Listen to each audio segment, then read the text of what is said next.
Hello, and welcome to another show of the Financial Armor Show with my co host, Tony Shore. My name's Brad Cooper. I'm the president of Cooper Financial Investments, and really excited today on the topic of this show. But first off, Tony, how are you doing? Great to see you. Great to have you. Well, great to see you too, Brad. Thanks for having me on the show. I'm doing great. I couldn't be better. I've had such a good week. It's been a good one. Just things going on with the family. The weather's been good. Been getting outside. Got a lot of yard work done again this weekend, so that's good. We have a long way to go. We're trying to landscape our backyard, and that's a lot of work, Brad. I'm It is. I'm too old, and my allergy. I tried to tell my wife. I can't do it because of my allergies. And she goes, "What are you allergic to?" And I said, "Hard work, manual That's labor." right. Yeah. So that we got that going for us, but that's been good. How about you, Brad? What have you been doing? Oh, wow. Same thing. Just keeping busy, which I'm very thankful for. And as we're recording this show, I'm looking out the window. And here in Arizona, when we have an overcast, looks like rain today, we get excited because we don't have a lot of those in Arizona. So it's a beautiful day here in Arizona. But, we've shared, personal items in our shows before, and I just received some great news, which You we did. shared before. A lot of our listeners, our clients, friends, all know that my wife's been on dialysis for a couple of years, and we just got word from Mayo Clinic in the last couple of days that she will be going in next week for a kidney transplant, which we are Wow. so thankful to God and so excited. It's going to change her life. So that's the great news that we have experienced this past week, and so thankful. And as you look at our industry, Tony, and I've been doing this for over 30 years now. It's very important, and we have changed so many lives. But I share this with all of my clients and friends. At the end of the day, if you don't have your health, you don't have anything. Right. And so thankful for the blessings and what is about to happen next week. So, which is probably going to tie into a little bit of the topic we're sharing today.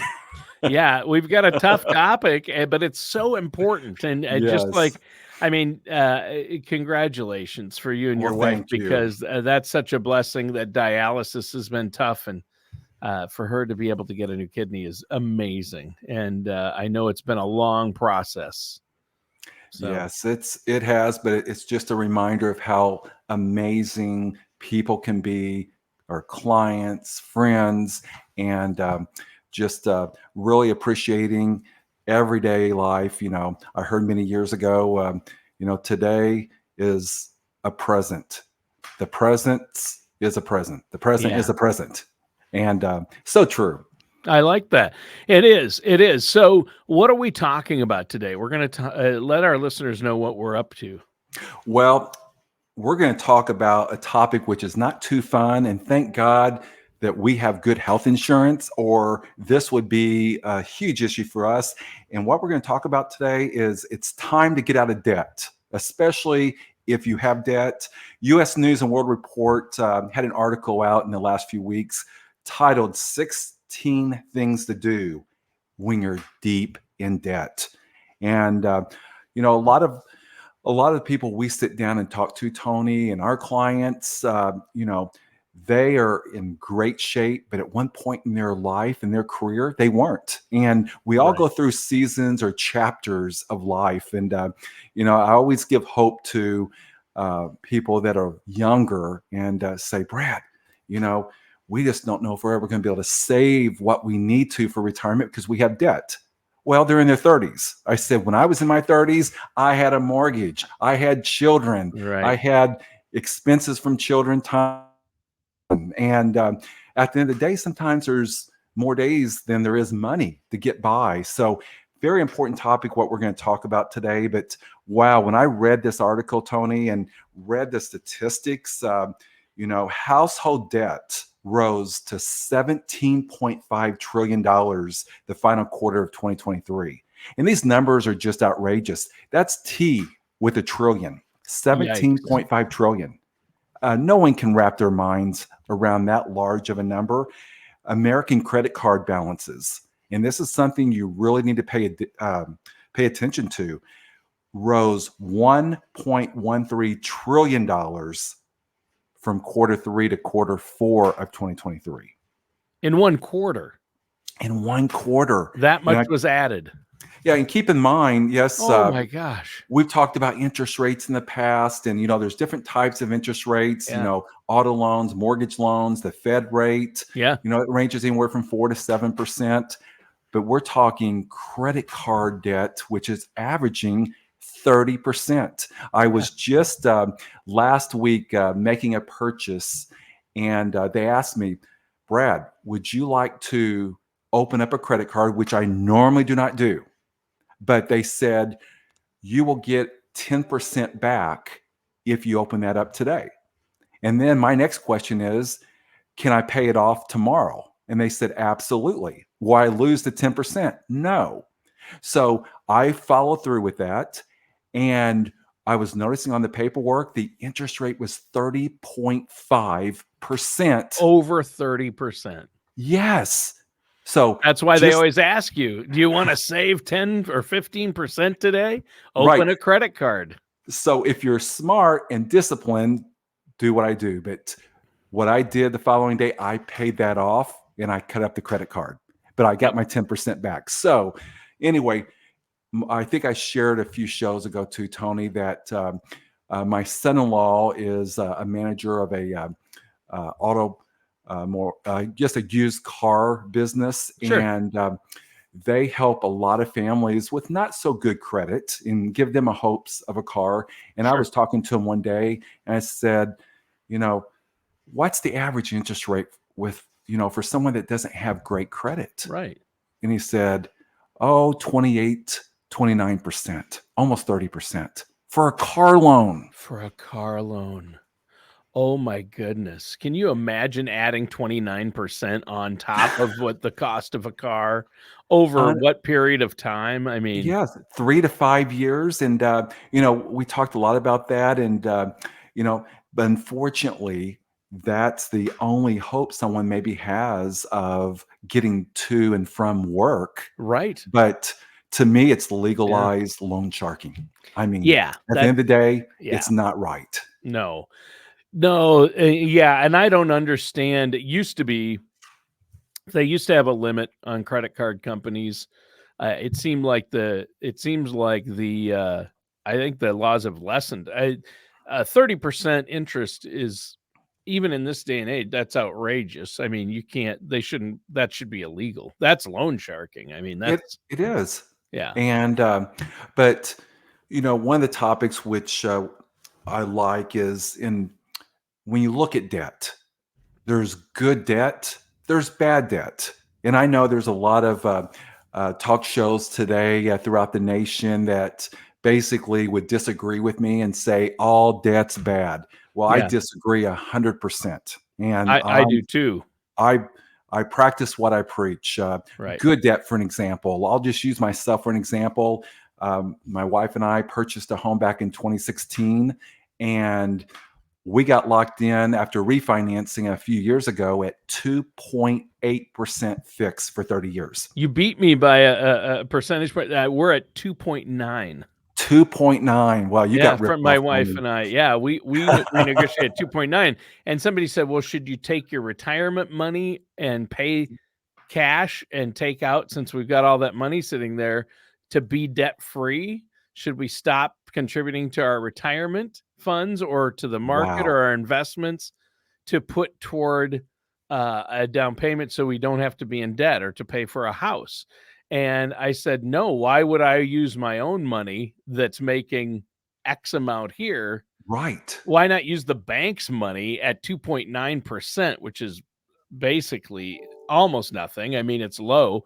And when I'm making, you can make 5 to 10, 15% on my money where it's at now. Why would I take something making 10% and use it to pay off something when I can use the bank's money for 3.9%?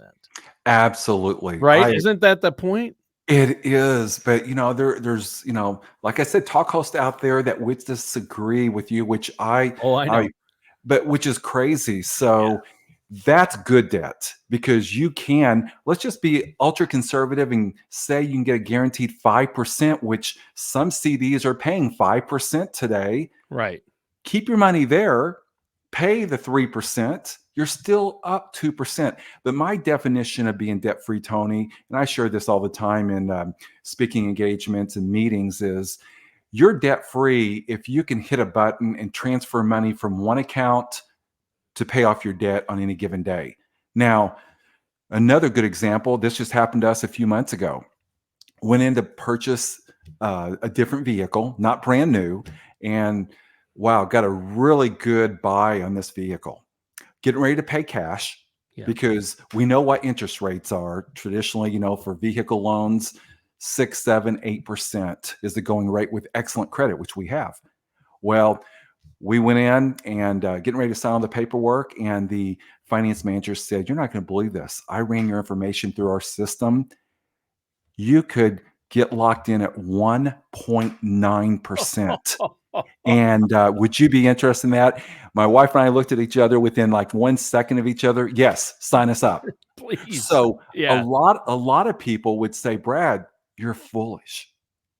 Pay cash." Well, what I did, Tony, is we took out a loan, and this is coming from a financial advisor, financial planner, at 1.9%. And that money that I had sitting in my account ready to pay cash is now in an account 100% liquid, earning almost 5%. Yeah. So yeah, you're So, making money. You're making money off that money instead of the bank or the car dealership. right. I mean, So that's the bottom line. it is. So that's good debt. Now, bad debt, we just talked about. That's credit card debt, Almost revolving debt. almost all other debt is bad debt. That's right. So when you're looking at that, take a full assessment of what's good and what's bad. And then let's focus on the bad debt. And before we do that, we're going to mention to you that nasty B word. Tony, do you know what that nasty B word is? Yeah, the dirty word is budget. Nobody That's wants right. to have to budget, but that's huge. It's what keeps my wife and I honest and keeps us financially on track. I mean, when Yes. we were young and first married, we were stupid and ran up some credit if, the furnace would go Yes. out or we'd need this or that. We had debt or we'd put it on payments when we probably shouldn't have. But we didn't have a budget. We weren't keeping track of our money. And once we started to do that, at least once a month, before the first of the month, plan out a budget for the next month, it keeps us on track. And that way you don't have to live paycheck to paycheck if you keep a budget. In my experience. No, you're right. That's true with everyone. Either your money, Tony, is going to control you, or you're going to control your money. Wow, I'm having flashbacks of 30 years ago. Wife and I, newlyweds. Before I entered this industry, we didn't know anything about money. I did not Right. come from money. And Same here. I guess one of the reasons why I'm so passionate and I'm an advocate for our industry is, I grew up, I went through high school, I went through 4 years of college and graduated. Never once was common sense money principles taught to myself nor my wife. Yep, me either. And my parents never talked to me No, about it. I love my parents, but I do. they just they never talked to me about money. It was never taught. Personal finance wasn't really a thing in school. And my kids didn't even have a personal finance class until they were seniors in high school. And Wow. then it was a broad overview, right? And so I think it should be taught as early as 7th grade. They should start Yes. teaching personal finance, and it should be taught every year like math and reading and science and history, honestly. And I agree 100%. And I know after being in this industry for many years and having, so many clients and having teachers, professors as clients, and I'm going back several years ago. Thank God we have those great teachers and professors, but Yeah. a lot of them weren't taught either, Tony. Right. So, if they weren't taught and they're experiencing the same mess that we went through, how are they going to teach others? So it should be incorporated into the curriculum. But before we get into the solutions of what you can do and how to pay your debt off, and I'm going to be talking from experience because We went through a bad period, in our marriage a couple different times, not all because we're foolish and irresponsible. Life happens. Yeah, life And happens. and you may be listening to the show, or you may have a child or a friend that's just going through just financial hell, I'll call it. And maybe they lost their job. Maybe healthcare expenses have accumulated to tens of thousands or hundreds of thousands of dollars. As a last resort, bankruptcy. Now, we're not going to recommend bankruptcy, but if you are faced and have to file bankruptcy, I can tell you it's not going to be the end of your life. And it is a fresh start. Is it, Tony, an abused program? Yes.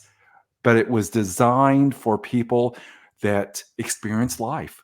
And I would say, the majority of Americans at one time, unless you come from money, are going to experience hardships, Yeah. things that are not your fault. And when you are faced there, consult with a financial planner, call our office. And I tell you what, I have been blessed. I've been through trials and tribulations, ups and downs. That's why I know so much about this topic that we're talking about. But we can direct you to the right resources, our strategic partners, and give you the information you need to make that informed decision. Right. And again, that phone number our listeners can call if they want to set up a consultation, and if they want to get a financial plan in place, an investment plan, a retirement income plan, or a talk about getting out of debt, or where they should have their money at, or how they should prioritize. They can just give you a call at 888-390-5277, or just go to financialarmorshow.com. That's financialarmorshow.com. Now, Brad, as far as getting out of debt, especially if you're getting closer to retirement, how do we go about that? What are some ways to get out of debt? I have read so many books. I've read so many articles on this topic, but I'll tell you what really works, because this worked for Brad Cooper many times. And a lot of articles you read, a lot of books will tell you, okay, let's say you have 10 different accounts. Pick the highest interest rate first. I disagree. What you want to do is have all your debts listed, all the balances, all the interest rates, all your monthly payments. And from the top of the list to the bottom of the list, list all your debts, starting out with your smallest balance. What I'm talking about, which if you're listening, you may have heard this from other talk show hosts, the debt snowball. So how that works, Tony, is focusing on the lowest balance account. Let's say that's a credit card. Whatever you have going toward that, maybe look at your budget. What extra can you add to that to accelerate that? Focus on that one smallest debt first. Make the minimum payments. What I say? Minimum payments on everything else. Do not add a little bit to each account. Worst thing you can do. So once you focus on that smallest balance, you pay that off. Guess what you no longer have? That payment on a monthly basis. Now you're going to take that payment and whatever else you can add and focus on the second smallest. And then the third, then the fourth. And by the time you get up to your largest balance, which most likely is going to be your mortgage, you may have several thousands of dollars you could add extra to your mortgage payment if it makes sense, if you're a high interest rate mortgage.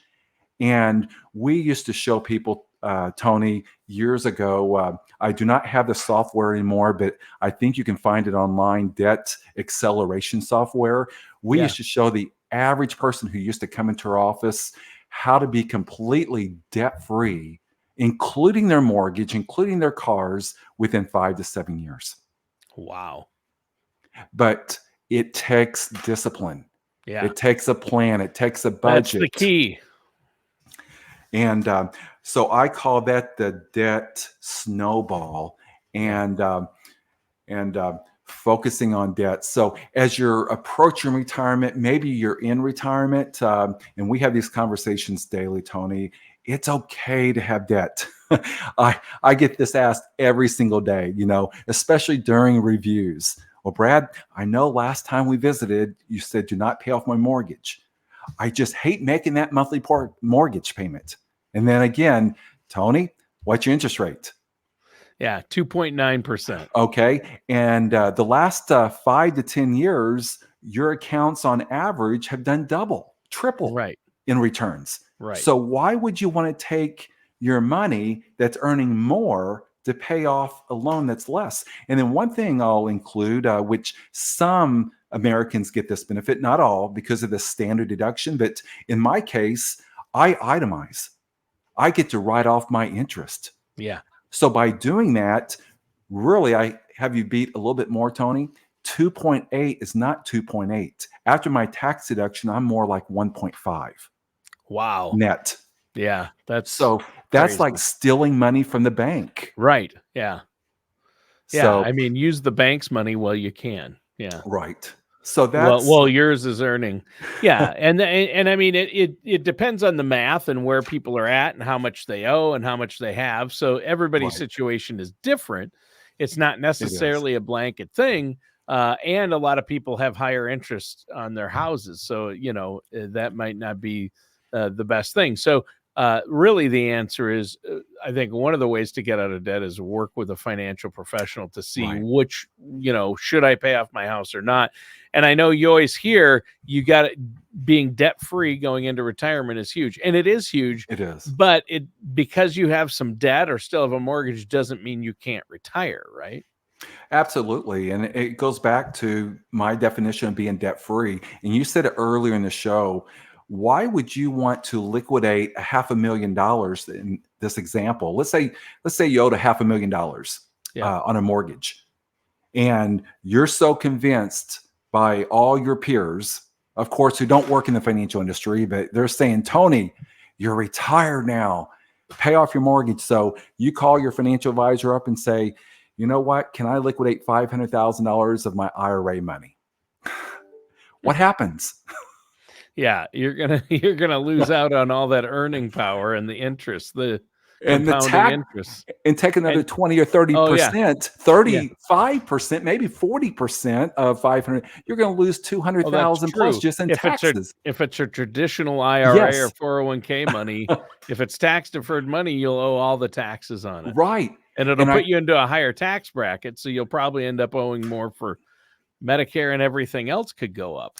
that's true. And Tony, I would say maybe once every 2 or 3 months, when I'm meeting with a new person and going through all their information, that's what they were advised to do. And they listened. And they did not get the proper advice. So you're right. Contact a financial service professional. Who's a fiduciary and going to look out for your best interest. Right. You need somebody with the discipline who's not emotionally attached like you are to be able to say no. Because if one of your clients called you up and said, I need $500,000 out of my IRA to pay off my mortgage because I'm now retired, you would say, nope. Not at all. You wouldn't let him make that huge. You'd say, no, don't do that. And I mean, if they still wanted to, it's their decision, their money, right. but you would advise them not to. Right. And we would tell them why also. And Right. Based on their situation. Yeah. right. I just had a client call about a month ago, and they were looking at purchasing a different home, and it was going to cost a little bit more. And this couple has done very well in retirement. And they said, we're thinking about paying cash. And the problem with paying cash was most of their money has been tied up in IRA, 401k money, pre-tax money. Sure. So I went and said, you can do that. However, here's the consequences. And after I talked about taxes and an estimated amount it would cost, he decided, nope, we're not going that way. Maybe going to a bank and borrowing a little bit of money at 6%, I think is what they end up getting, was better than giving up 30 to 40% in taxes. Sure. And then you could just make larger, if you want to slowly take money out of that IRA money because you don't take it all out at once or in one year, tax year, spread it out, and maybe you can take a little bit out, right? And then not pay, yeah, as much in taxes all at once. I'm glad you brought that up, Tony, because that's exactly what we're recommending to a lot of people, whether it's a vehicle, new house. Take the money from the bank, save money in taxes by avoiding taking a half a million plus or minus from your IRA.